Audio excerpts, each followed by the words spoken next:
Good morning student, आपका स्वागत है हमारे YouTube channel student point pKb में। जिन लोगों ने अभी तक इस चैनल को सब्सक्राइब नहीं किया, चैनल को सब्सक्राइब करें, बेल आइकन दबाएं ताकि हमारे वीडियो का अपडेट आपको समय समय पे मिलता रहे। आज हम लोग रेलवे एनटीपीसी का प्रीवियस ईयर पीवाईक्यू देखेंगे। इसमें 30 प्रश्न को हम लोग कवर करेंगे और जो कि वीवीआई है, वेरी इंपॉर्टेंट प्रश्न को हम लोग देखेंगे।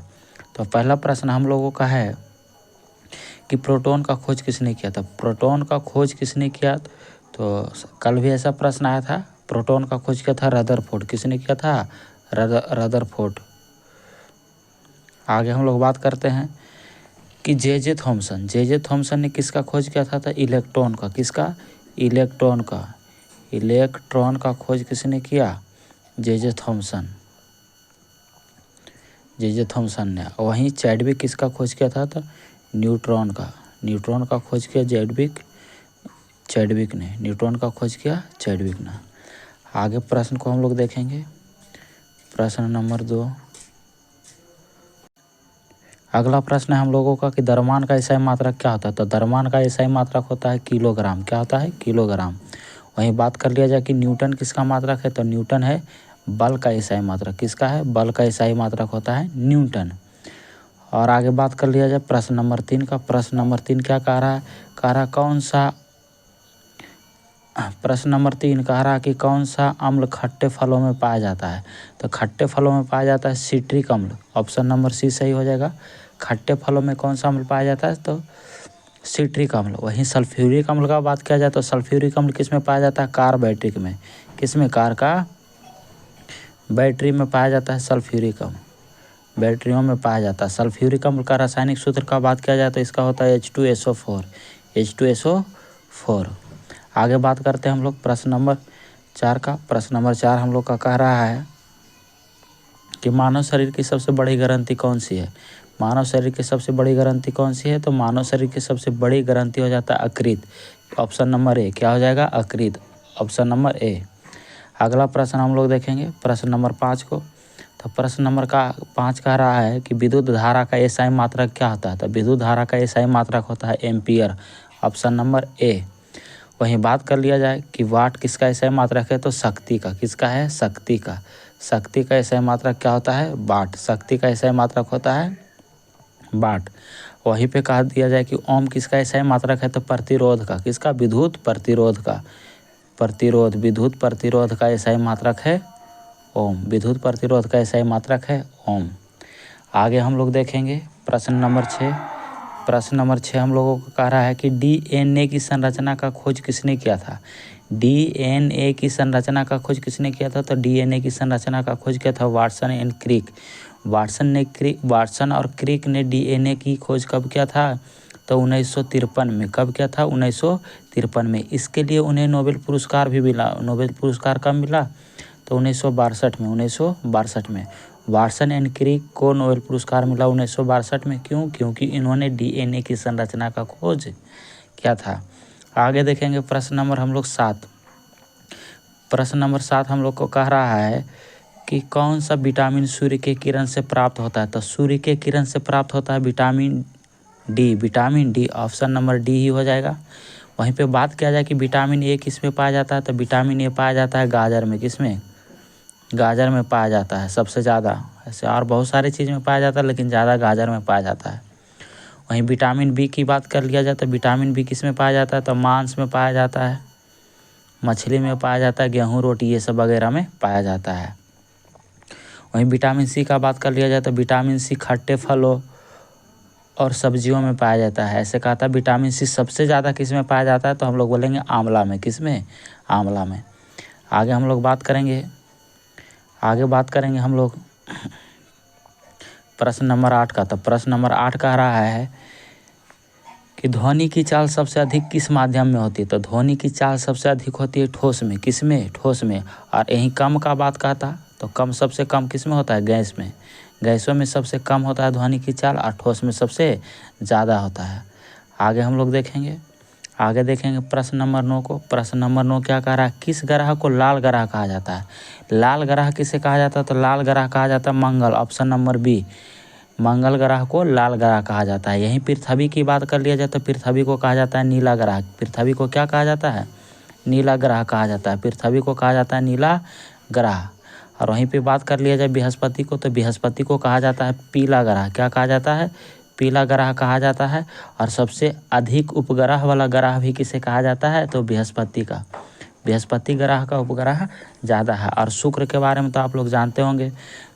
शुक्र को कहा जाता है भोर का तारा, शाम का तारा, पृथ्वी के सबसे नज़दीक का ग्रह, पृथ्वी का बहन, ये सब सारा किसको कहा जाता है? शुक्र को। आगे हम लोग बात करेंगे प्रश्न नंबर 10। प्रश्न नंबर 10 कह रहा है कि ऑक्सीजन की परमाणु संख्या क्या है? ऑक्सीजन की परमाणु संख्या, तो ऑक्सीजन की परमाणु संख्या कितना है? 8। वहीं पे बात कर लिया जाए कि 6 किसका परमाणु संख्या? तो कार्बन का। किसका है? कार्बन का परमाणु संख्या कितना होता है? 6। वहीं पे 7 तो है नाइट्रोजन का। किसका होता है? नाइट्रोजन का। नाइट्रोजन का परमाणु संख्या कितना होता है? 7। नाइट्रोजन का परमाणु संख्या 7। वहीं पे 9 किसका होता है? तो 9 होता है फ्लोरीन का। किसका होता है? फ्लोरीन का। फ्लोरीन की परमाणु संख्या कितना होती है? 9। फिर से एक बार देख लेंगे। ऑक्सीजन का 8 हो जाएगा, और 6 किसका है? कार्बन का। 7 किसका है? नाइट्रोजन का। और 9 किसका है? फ्लोरीन का। आगे हम लोग बात करते हैं प्रश्न नंबर 11। प्रश्न नंबर 11 का रहा किस धातु का गलनांक सबसे कम होता है? तो सबसे कम गलनांक किसका होता है? तो पारा का। किसका होता है? पारा का। ऑप्शन नंबर 20 सही हो जाएगा। यहीं हम लोग को कहा था कि किस धातु का गलनांक सबसे अधिक होता है? तो सबसे अधिक होता है किसका? टंगस्टन का। किसका होता है? टंगस्टन का गलनांक सबसे अधिक होता है। टंगस्टन का गलनांक का अगर बात कर लिया जाए तो कितना होता है? 6150 डिग्री फ़ारेनहाइट। 6150 degree Fahrenheit. तो सबसे ज़्यादा गलनांक किसका होता है? टंगस्टन का। और सबसे कम गलनांक होता है पारा का। अगला प्रश्न कह रहा है कि इंसुलिन किस अंग से स्रावित होता है? तो इंसुलिन स्रावित होता है अग्नाशय से। तो ऑप्शन नंबर बी हो जाएगा। क्या हो जाएगा? Option number B. आगे हम लोग बात करेंगे प्रश्न नंबर 13। तो प्रश्न नंबर 13 कह रहा कौन सा अम्ल पेट में पाया जाता है? कौन सा अम्ल पेट में पाया जाता है? तो हाइड्रोक्लोरिक अम्ल। हाइड्रोक्लोरिक अम्ल का रासायनिक सूत्र होता है HCl। क्या होता है? HCl। और अभी बात किए थे हम लोग सिट्रिक अम्ल। तो सिट्रिक अम्ल किस में पाया जाता है? फलों में पाया जाता है। सल्फ्यूरिक अम्ल कार्बोहाइड्रेटों में पाया जाता है। आगे हम लोग बात करेंगे प्रश्न नंबर 14 पर। प्रश्न नंबर 14 कह रहा है कि पृथ्वी पर जीवन के लिए सबसे आवश्यक गैस कौन सा है?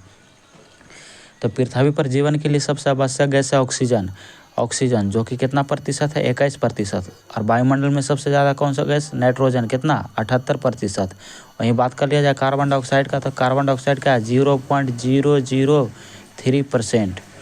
आगे प्रश्न नंबर 15 कह रहा है विद्युत बल्ब का फिलामेंट किसका बना होता है? तो विद्युत बल्ब का फिलामेंट बना होता है टंगस्टन का।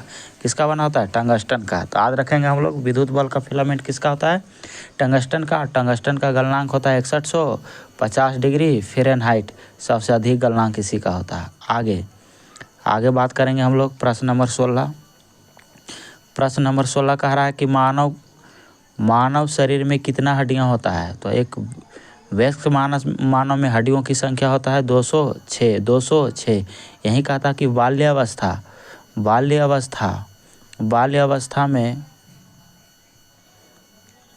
हड्डियों की संख्या कितना होता है? तो 208। और वहीं हम लोग से बात कर ले नवजात शिशु में हड्डियों की संख्या कितना होता है? तो नवजात शिशु में होता है 300 हड्डी। कितना हड्डी? 300 हड्डी। तो हम लोग याद रखेंगे कि मानव के शरीर में कितना हड्डी होता है? 206।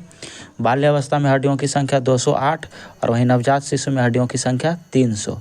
आगे बढ़ते हैं प्रश्न नंबर 17 की ओर। प्रश्न नंबर 17 कह रहा है कि पौधे में भोजन का निर्माण किस प्रक्रिया द्वारा होता है? तो पौधे में भोजन का निर्माण किस प्रक्रिया द्वारा होता है? प्रकाश संश्लेषण। किस प्रक्रिया के द्वारा? प्रकाश संश्लेषण के द्वारा। कह रहा है कि प्रकाश संश्लेषण के लिए क्या क्या जरूरी है? तो जल चाहिए, वायु चाहिए, कार्बन डाइऑक्साइड चाहिए,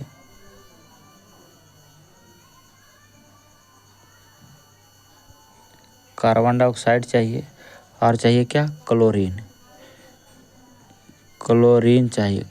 क्लोरोफिल चाहिए। क्या क्या चाहिए पेड़ पौधा को भोजन बनाने के लिए? तो जल चाहिए, वायु चाहिए, कार्बन डाइऑक्साइड चाहिए और क्लोरोफिल चाहिए। ये सब के द्वारा पेड़ पौधा अपना भोजन बना पाता है। और हम लोग जानते भी हैं कि क्लोरोफिल के कारण ही पेड़ पौधे की पत्ती का रंग क्या होती है? हरी होती है। आगे बात करते हैं हम लोग प्रश्न नंबर 18। प्रश्न नंबर 18 हम लोग का कह रहा है कि निम्नलिखित में कौन सा तत्व वायुमंडल में सबसे अधिक मात्रा में पाया जाता है? कौन सा तत्व वायुमंडल में सबसे अधिक मात्रा में पाया जाता है? तो हो जाएगा हम लोग का नाइट्रोजन। क्या हो जाएगा? नाइट्रोजन। आगे बात करेंगे हम लोग रेडियोधर्मिता की खोज किसने की थी? रेडियोधर्मिता की खोज की बात किया जाए तो वेकलर। किसने किया था? वेकलर। रेडियोधर्मिता की खोज क्या? वेकलर।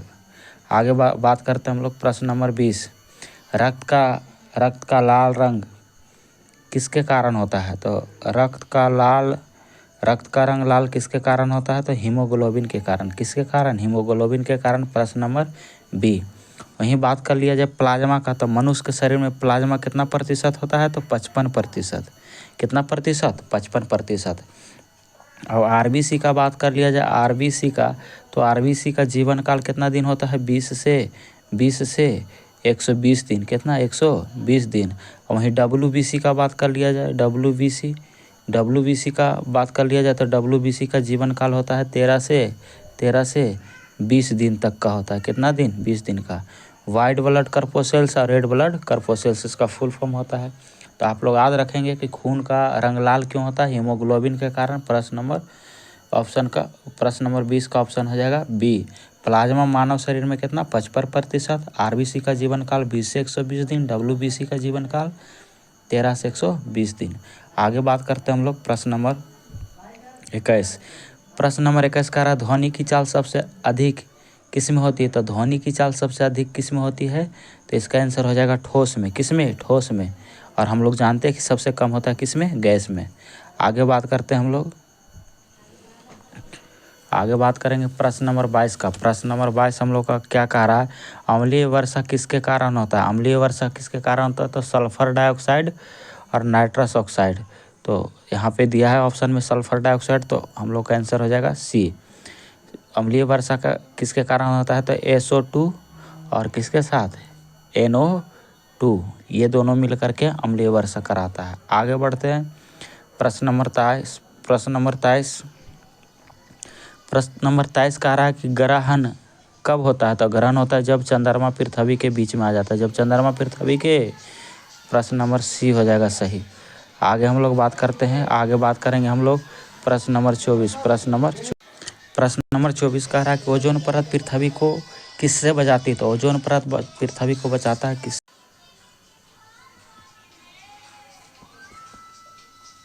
किससे बचाता है? तो परावैंगनिक किरण से। किससे? परावैंगनिक किरण। इसका आंसर हो जाएगा परावैंगनिक किरण। तो ओजोन परत दिवस कब मनाया जाता है? तो 16 सितंबर। कब मनाया जाता है? 16 सितंबर। ओजोन परत दिवस मनाया जाता है 16 सितंबर। आगे हम लोग बात करते हैं प्रश्न नंबर 25 का। प्रश्न नंबर 25 क्या कह रहा था? कह रहा प्रकाश का वेग किस माध्यम में सबसे अधिक होता है? तो प्रकाश का वेग सबसे अधिक किस माध्यम में होता है? तो निर्वात में। सबसे अधिक का बात कहे तो निर्वात में, और कम का बात कहे तो किस में? कम किस में होता है? कांच में। कांच में प्रकाश का वेग सबसे कम और निर्वात में सबसे अधिक। आगे बात करेंगे प्रश्न नंबर हम लोग 26 का। तो प्रश्न नंबर 26 का रहा हम लोगों का कि पेट में भोजन का पाचन किस अम्ल के द्वारा होता है? तो पेट में जब भोजन पचता है ना, तो वह किसके द्वारा होता है? हाइड्रोक्लोरिक अम्ल। ऑप्शन नंबर ए HCl जो है भोजन पचाने का काम करता है पेटों में। आगे बढ़ते हैं हम लोग 27 नंबर प्रश्न कह रहा है रेडियोधर्मिता का एसआई मात्रक क्या होता है? तो रेडियोधर्मिता का एसआई मात्रक होता है वेक्लर। क्या होता है? वेक्लर।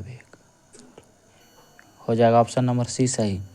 आगे बात करते हैं हम लोग 28 में कह रहा है कि रक्तदान के दौरान किस रक्त समूह को सार्वभौमिक रक्तदाता कहता है? इसका अर्थ क्या हुआ कि कौन सा ब्लड ग्रुप है जो सभी को दान कर सकता है? तो दान करने वाला है कौन? दान करने वाला है दान सभी को कर सकता है, तो कौन हो जाएगा? और वही कहता है सर्वग्राही। क्या कहता है? सर्वग्राही। तो सर्व से ग्रहण करने वाला कौन है? AB। क्या है? AB सबसे ग्रहण करता है और सबको देता है ओ। आगे हम लोग बात करेंगे प्रश्न नंबर 28। तो कह रहा है तांबा का रासायनिक प्रतीक क्या है? तो तांबा का रासायनिक प्रतीक है Cu, copper. Option number A.